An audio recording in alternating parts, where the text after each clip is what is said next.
नमस्कार प्यारे साथियों। मैं स्वागत करता हूं अनुराग आपका श्री राम अध्ययन मंत्रा के ऑनलाइन प्लेटफॉर्म पे। मित्रों, अपना विषय चल रहा है चंद्रबरदाई कृत पृथ्वीराज रासो का पद्मावती समय।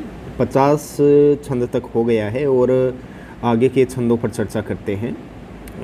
समय काफ़ी व्यतीत हो गया है तो चलते हैं आगे। फिलहाल छंद संख्या 51 आपको दिखाई दे रहा है। मारे बरात के जोध जो है, परिरुंड मुंड अतिशेष सो है। तो ये तो सीधा सीधा सा है कि मतलब मार दिए गए। बारात का अर्थ बारात हो जाएगा और बारात किसकी है? कुमोदमणि की। जोध का तात्पर्य होता है योद्धा। जो है मतलब ढूंढ कर मारे, पकड़ के। परी मतलब पड़े हुए हैं। रुंड मुंड ये मैत्रीय शब्द हैं, मतलब मित्रता में ये साथ ही रहते हैं, इनका साथ ही प्रयोग होता है। रुंड का अर्थ तो होता है कबंद, यानी कि बिना सर का शरीर, यानी कि केवल धड़। मुंड का मतलब शीश या सिर हो जाएगा। अति मतलब अत्यधिक। सेत का मतलब खेत, और खेत का मतलब होता है रण क्षेत्र। सो है मतलब शोभायमान। तो कवि चंद्रबरदाई कह रहे हैं कि जब पृथ्वीराज चौहान और कुमोदमणि का युद्ध चल रहा है, तो उस युद्ध में जो कुमोदमणि के बारात में जो योद्धा सम्मिलित थे, उन्हें पृथ्वीराज ने युद्ध क्षेत्र में ढूंढ कर मार दिया। और युद्ध क्षेत्र में अब उनके रुंड और मुंड, यानी कि जब उनको काट दिया गया था तलवारों से, तो धड़ और सिर अलग अलग पड़े हैं और वो रण क्षेत्र में अत्यधिक शोभायमान हो रहे हैं। ये यहाँ तक ये 51 हो गया। अगर बात करें इसकी कला पक्ष की, तो जोध जो है इसमें अनुप्रास अलंकार हो जाएगा। रुंड मुंड ये पहले ही बता दिए, ये पद मैत्री है शब्द। भाषा की बात करें तो डिंगल पिंगल भाषा का प्रयोग इसमें किया गया है। डिंगल पिंगल पहली बात। दूसरा, वीररस का प्रयोग। वीररस कह सकते हो, वह विप्तस रस का इसमें प्रयोग किया गया है। ये इसकी रस योजना है। और विप्तस रस कहाँ होता है मित्रों? जहाँ पर खून, हड्डियाँ, मांस इत्यादि को देखकर जो भाव उत्पन्न होता है, वो विप्तस रस कहलाता है। अब चलते हैं मित्रों छंद संख्या 52 की ओर। ये छंद संख्या 52 आपके समक्ष है। परे रहे तरिन सेत अरि, करी दिलिये मुख रुस, जीत चल्यो पृथ्वीराज अरिन, सकल सूर भय सुस।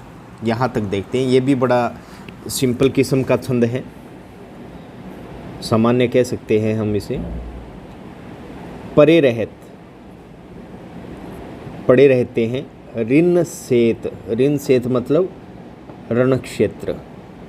क्या हो जाएगा? रण क्षेत्र। अरि मतलब शत्रु हो जाएगा। करी मतलब करना। दिल्ली मतलब दिल्ली की ओर। मुस का मतलब मुख। रुस का मतलब रुख। जीत चल्यो जीत कर चलते हैं। पृथ्वीराज आ जाएगा। ऋण मतलब रण क्षेत्र हो जाएगा। सकल मतलब सभी। सूर मतलब सूरवीर। भय मतलब हो गए। सुस का मतलब सुख हो जाएगा। यहाँ सुस का मतलब क्या हो जाएगा? सुख। और फिर अगर सुख यहाँ आता है तो भय का अर्थ क्या हो जाएगा? प्राप्ति होना। ठीक है, तो पूर्ण का हिंदी अर्थ हो जाएगा, इसकी व्याख्या हो जाएगी कि जब कुमोदमणि और पृथ्वीराज की सेनाओं में युद्ध होता है, तो रण क्षेत्र में शत्रु कटे हुए पड़े रहते हैं। और इस प्रकार रण क्षेत्र को जीतकर जो पृथ्वीराज चौहान है, वो अपना मुख है वो दिल्ली की ओर करते हैं, अपना रुख है वो दिल्ली की ओर करते हैं। तो इस प्रकार पृथ्वीराज है वो रण क्षेत्र को जीतते हुए चल पड़ते हैं। और जब सभी वीर योद्धा को ये पता चला कि पृथ्वीराज ने रण क्षेत्र को क्या कर लिया है? जीत लिया है, तब उन्हें किसकी प्राप्ति हुई? सुख की प्राप्ति हुई, आनंद की अनुभूति होती है। अब इसके कलापक्ष की बात करें तो कलापक्ष में वही डिंगल बिंगल भाषा का प्रयोग हो जाएगा। दोहा छंद हो जाएगा, इसमें छंद कौन सा हो जाएगा? दोहा छंद। तो ये इसका कलापक्ष रहा। अब बात करते हैं मित्रों छंद संख्या 53। ये आपके समक्ष है छंद संख्या 53। पद्मावती इम ले चलो हर्षि राज पृथ्वीराज, एते परि पति साह की भई जुआनी आवाज। सबसे पहले कठिन अर्थ को जान लेते हैं।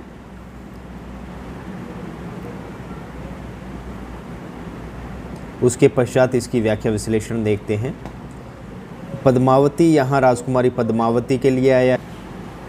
फिर इम का अर्थ हो जाता है इस प्रकार। हर्षि का अर्थ हो जाएगा हर्षित होकर, प्रसन्नता के साथ। एते परी का अर्थ हो जाएगा इतने पर, यानी कि उसी समय। पति शाह आया है शहाबुद्दीन गोरी के लिए। किसके लिए आया है? शहाबुद्दीन गोरी के लिए।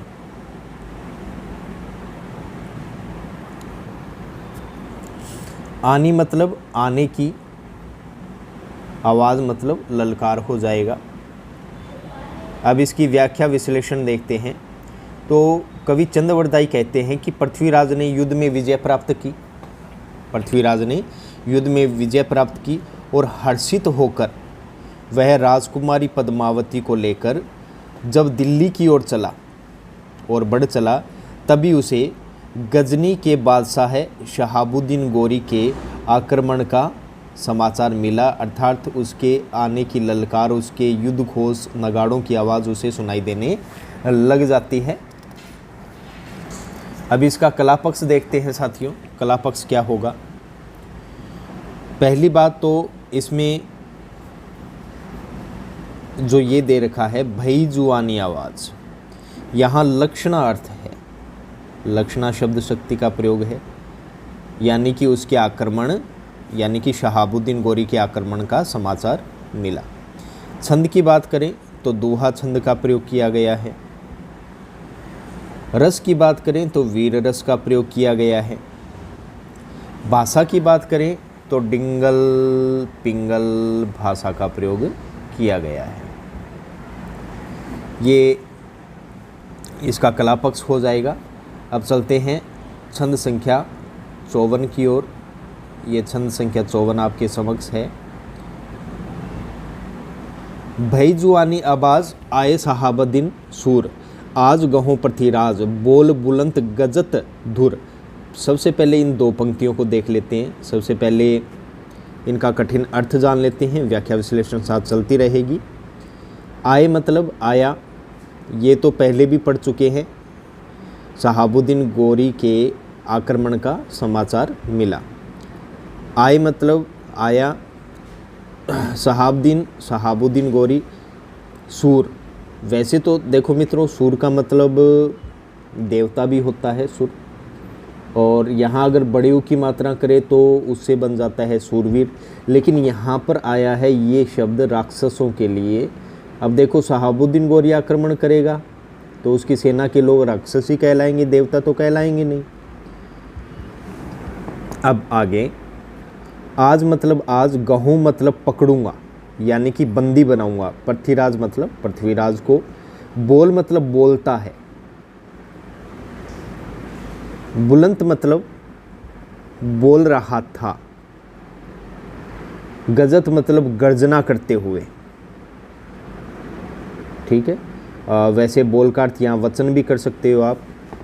तो इन दो पंक्तियों को देख लेते हैं सबसे पहले कि जब बादशाह शहाबुद्दीन गोरी के आने की आवाज़ जैसे ही नगाड़ों की ध्वनि के माध्यम से पृथ्वीराज को सुनाई पड़ी, अर्थात उसके आक्रमण का समाचार जब पृथ्वीराज को सुनाई दिया या मिला, तो वह सेना सहित उसे रोकने को तत्पर हो गया। अब वहीं शहाबुद्दीन गोरी है, वो असुर गर्जना करते हुए कह रहा था कि आज मैं युद्ध क्षेत्र में पृथ्वीराज को क्या कर लूँगा, बंदी बना लूँगा। अब वो क्या कर रहा था, धुर मतलब युद्ध क्षेत्र में गर्जना करते हुए यह वचन दे रहा था, बोल रहा था कि आज युद्ध क्षेत्र में पृथ्वीराज को क्या कर लूँगा, बंदी बना लूँगा। अब चलते हैं नेक्स्ट दो पंक्तियों की ओर। क्रोध जोधा अनंत करिए पंक्ति आनी गजिए, बान नाली हत नाली तुपक तिरह सब्र श्रब सजिए। यहाँ तक देख लेते हैं। क्रोध का अर्थ क्रोध हो जाएगा, जोधा मतलब योद्धा हो जाएगा, अनंत का मतलब अनंत अंतहीन हो जाएगा, करिए का अर्थ यहाँ पर हाथी हो जाएगा, पंक्ति मतलब पंक्ति हो जाएगा, गजिया मतलब गर्जना करते हुए, आनी मतलब आ रहे थे, बाण का मतलब क्या हो जाएगा, बाण हो जाएगा या तीर हो जाएगा, नाली का अर्थ होता है बंदूक या तोप, छोटी जो बंदूक होती है उसे तोप भी कहते थे, छोटी तोप। हथनाली होती है बड़ी तोप जो हाथियों द्वारा खींची जाती है। तुपक का अर्थ होता है छोटी तोप, लंबी नाल वाली तोप, हालांकि वो छोटी होती है लेकिन उसकी जो नाल होती है वो बंदूक की तरह लंबी होती है। तिरह का मतलब फिर बाण हो जाएगा, सजिया मतलब सजे हुए थे, सब श्रब मतलब सभी प्रकार से। तो इसकी व्याख्या विश्लेषण देख लेते हैं कि आगे चंद बरदाई कहते हैं कि गौरी की सेना में अनंत योद्धा थे, अंतहीन क्या थे, योद्धा थे, जो क्रोध में भरकर युद्ध करते थे। उसकी सेना में हाथियों की अनेक पंक्तियां थी, हाथियों की क्या थी, अनेक पंक्तियां थी, जो वहां आकर गर्जना करने लगे। शहाबुद्दीन की सेना में अनेक प्रकार के हथियार थे। वे सभी योद्धा लंबी नाल वाली जो तोप है, छोटी तोप है, तुपक छोटी तोप, लंबी नाल वाली तोप, हथनाली हाथियों द्वारा खींची जाने वाली बड़ी तोप, धनुष बाण से सज्जित थे, यानी कि सभी प्रकार के उनके पास हथियार थे। अब आगे नेक्स्ट दो पंक्तियां। पबे पहाड़ मानो सार के फिरी बुजान गजनेश बल, आए हकारी हंकार करी सुरासान सुल्तान दल। देखो सुरासान ये सह का मैं हमेशा से बोलता रहा हूँ, खे होता है तो खुरासान एक देश का नाम है। तो सबसे पहले कठिन अर्थ देख लेते हैं। देखो सार मतलब होता है लोहा, भीरी मतलब भिड़ंत या युद्ध, बुजान का अर्थ क्या हो जाएगा, बुजाओं से, गजनेश गजनी का स्वामी शहाबुद्दीन गोरी, हकारी बुलाए गए, हंकार हुंकार हो जाएगा, खुरासान एक देश का नाम हो जाएगा। अब इसकी व्याख्या विश्लेषण देख लेते हैं। हथियारों तथा जिरह बख्तर से सजे उसके योद्धा जब चलते थे तब ऐसा लगता था मानो लोहे के। अब मानो आया है यहाँ पर, तो यहाँ उत्प्रेक्षा अलंकार होता है जहाँ पर भी मान लिया जाता है। पबे का अर्थ बताया था आपको, वज्र हो जाएगा, ठीक है। लोहे के अथवा वज्र के पहाड़ चले आ रहे हैं। सभी योद्धा अपने स्वामी अर्थात गजनी के सुल्तान, गजनेश हो गया, गजनी के सुल्तान शहाबुद्दीन गोरी का बल अपनी भुजाओं में भरकर, भुजान दे रखा है, अपनी भुजाओं में भरकर युद्ध क्षेत्र में शत्रु से भिड़ने के लिए अत्यंत उत्साहित एवं व्याकुल हो रहे थे। अर्थात अपने बादशाह का साथ पाकर उनका साहस और उत्साह और भी बढ़ गया था। बादशाह द्वारा बुलाई गई खुरासान के सुल्तान की सेना, खुरासान के सुल्तान दल का अर्थ सेना हो जाएगा। सेना हुंकार भरती हुई, क्रोध में भरकर कोलाहल करती हुई वहाँ आ पहुँची, यानी कि एक सेना ही नहीं है, खुरासान देश से भी सेना बुलाई है गौरी ने। ये तो इसका हिंदी अर्थ हो गया, व्याख्या विश्लेषण हो गई। अब इसका कला पक्ष भी जान लेते हैं। पहली बात, डिंगल पिंगल भाषा का इसमें प्रयोग किया गया है, डिंगल पिंगल भाषा का प्रयोग किया गया है। वीर रस का प्रयोग इसमें किया गया है। भाषा में ओज गुण है, यानी कि गुण कौन सा है इसमें, ओज गुण। और ओज गुण जहाँ होगा वहाँ वीर रस निश्चिंत होगा।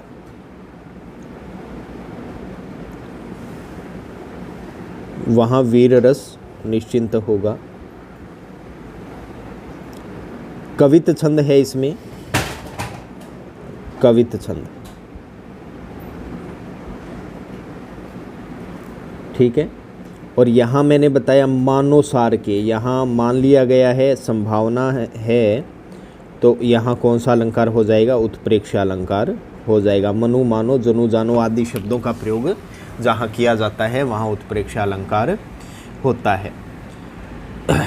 अब चलते हैं नेक्स्ट छंद 55 की ओर, देखते हैं। सुरासान सुल्तान संधार मीर, बलक सो बल तेग अचूक तीर, रुहंगी फिरंगी हलबी समानी, हटी डट बलोच ढाल निशानी। यहाँ तक देखते हैं। तो सबसे पहले कठिन अर्थ देख लेते हैं। देखो, सुरासान यानी कि खुरासान हो गया, सुल्तान हो गया, संधार, ये संधार नहीं है, क्या है, कंधार, क्या हो जाएगा, कंधार। मीर, मीर का अर्थ होता है सरदार, क्या होता है, सरदार। बलक, ये बलक साथियों बलक है, बलक नहीं है, बलक। और बलक से तात्पर्य है मध्य एशिया का एक नगर, ये बलक है, मध्य एशिया का एक नगर। बलम, बलम का अर्थ होता है सेना। तेग, तेग का अर्थ होता है तलवार।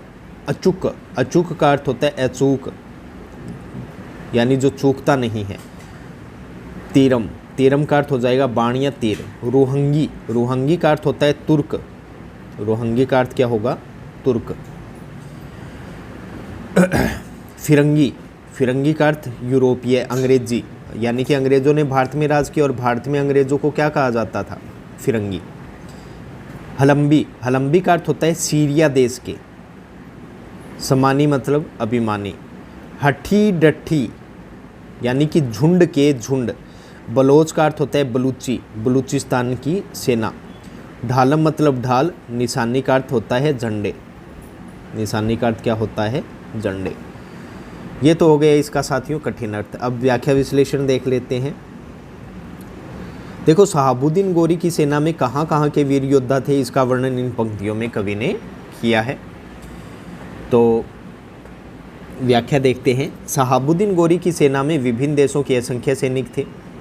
उसमें खुरासान के सुल्तान, कंधार के सरदार, बलख के सूरवीर योद्धा थे जो शक्ति के साथ क्या चलाते थे, तलवार चलाते थे। बलम तेग, यानी कि पूरे बल के साथ, पूरी शक्ति के साथ तलवार चलाते थे, जिनके बाणों का निशाना कभी चूकता नहीं था। उनका निशाना क्या रहता था, अचूक होता था। लक्ष्य पर वार करने में वे कभी नहीं चूकते थे। उसकी सेना में तुर्क, फिरंगी, सीरिया निवासी एवं बलूची आदि विभिन्न जातियों के झुंड सैनिक थे, जो अपने अपने झंडे और ढाल लिए सेना में चल रहे थे। तो ये हो गया साथियों इसकी व्याख्या, और समझ में आया होगा। जहाँ समझ में नहीं आया वहाँ पे आप कमेंट बॉक्स में कमेंट कर सकते हैं। अब बात करते हैं इसके कला पक्ष की। पहली बात, रुहंगी फिरंगी, ये पदमेत्री शब्द है। पहली बात, भाषा में बात करें तो कौन सा गुण है, ओज गुण है। रस कौन सा है, वीर रस है। देखो, इसके माध्यम से ये भी बताया है कि भारत पर आक्रमण करने वाले ये विदेशी वस्तुतः लुटेरे ही थे जो भारत को लूटने आते थे, इसलिए इनकी सेना में विभिन्न लुटेरों के समूह आकर एकत्र हो जाते थे। और ये करते भी क्या थे, टुच्चे काम करते थे, तरेड़। और आज का अंतिम जो छंद है वो छंद संख्या है 56। पहले पढ़ लेते हैं, जान लेते हैं इसके बारे में भली प्रकार से। मंझारी चसी मुस जम्बुक लारी, हजारी हजारी इक जोध भारी, तिनम ससर पीठ है जिन सालम, फिरंगी कनी पास सुकलात नालम। बड़ा शानदार छंद है। देखो मित्रों, मंझारी का अर्थ होता है बिल्ली, बिलोड़, बागड़ बिल्ला भी कह सकते हैं। चसी का अर्थ होता है चखी, वैसे आँख हो जाएगा, और पूरे का क्या हो जाएगा, बिल्ली जैसी आँखों वाले। मुस मतलब मुख। जम्बुक, जम्बुक का अर्थ होता है सियार या गीदड़। लारी का अर्थ होता है लोमड़ी, लारी का अर्थ क्या होता है, लोमड़ी। हजारी, हजारी, हजारों हजारों। इके मतलब एक, जोध मतलब योद्धा, भारी मतलब भारी। तिनम उनके ऊपर। ससर, ससर का अर्थ होता है साथियों पाखर, ससर का अर्थ क्या होता है, पाखर।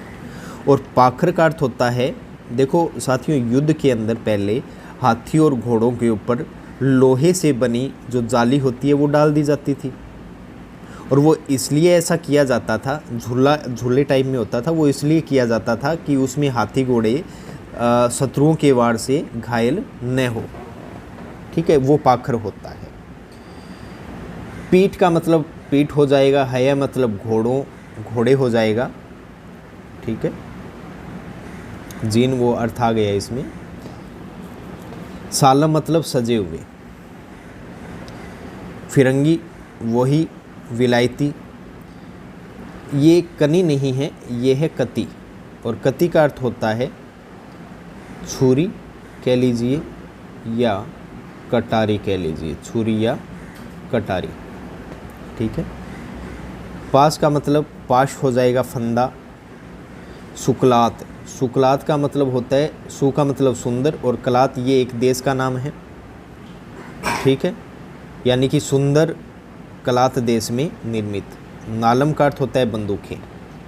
ठीक है, तो ये इसके कठिन अर्थ हो गए। इसकी व्याख्या को जान लेते हैं, विश्लेषण कर लेते हैं इसका। तो कवि चंद्रवरदाई क्या कह रहे हैं कि शहाबुद्दीन गोरी की सेना में सम्मिलित जो कुछ योद्धा थे वो कैसे थे, बिल्ली जैसी आंखों वाले थे, डरावने थे, टाबरियाँ तो कालजो ही पाट जा। और कुछ के जो मुख थे वो सियार और लोमड़ी जैसे थे, यानी कि वो चतुर थे। इनका जो लक्षण अर्थ है वो लीजिए आप। और सियार झुंड में उनकी एकता होती है। उनमें से प्रत्येक जो योद्धा थे वो अकेले ही, उसमें जो कुछ योद्धा थे वो अकेले ही 1000 योद्धाओं पर क्या थे, भारी पड़ते थे। अर्थात 1000 सैनिक मिलकर भी एक योद्धा को पराजित नहीं कर सकते थे। अर्थात उनका एक एक योद्धा इतना शक्ति संपन्न था कि वह अकेले ही 1000 योद्धाओं को पराजित कर सकता था। ठीक है, इन योद्धाओं के घोड़ों की पीठ पर लोहे की जंजीरों से बनी हुई झूले, पाखरें पड़ी थी तथा जीनें कसी हुई थी। उनके पास विलायती कटारें, उनके पास क्या थी, विलायती कटारें, और सुंदर कलात देश में बनी हुई क्या थी, बंदूकें थी। तो उस समय आप जान सकते हो कि कहाँ कहाँ से हथियार लाए जाते थे और किस प्रकार के हथियार लाए जाते थे। ये व्याख्या विश्लेषण हो गई। अब इसका जो देखो इसका जो कला पक्ष है वो और देख लेते हैं। कला पक्ष क्या कहता है, पहले तो सुन लीजिए पाखर क्या होता है। लोहे की जंजीरों से बनी हुई एक प्रकार का झूला होता है जो युद्ध के समय हाथी और घोड़ों पे इसलिए डाला जाता है ताकि शत्रुओं के हथियारों से वो घायल न हो। फिर बात करें पाश की, तो ये रस्सी से एक फंदा बनाया जाता है जिसमें युद्ध क्षेत्र में शत्रुओं को उसमें फेंक कर उसे बांध लिया जाता है। ठीक है, अब उस समय किस किस प्रकार के हथियारों का प्रयोग किया था परिचय दिया गया है। भाषा डिंगल पिंगल, कौन सी भाषा, डिंगल पिंगल। पदरी नामक छंद का प्रयोग किया गया है। छंद कौन सा है, पदरी। द्वित वर्णों का प्रयोग किया गया है इसमें। इसके अलावा साथियों इसमें संयुक्त व्यंजनों की भी भरमार है, वीरस इसमें आया है। तो साथियों ये कला पक्ष भी हो गया। और इस प्रकार हमारे जो छंद हैं अभी तक 56 तक पूर्ण हो चुके हैं। मिलेंगे नेक्स्ट वीडियो में नेक्स्ट छंदों के साथ, तब तक के लिए विदा दीजिए। जय हिंद, जय भारत साथियों।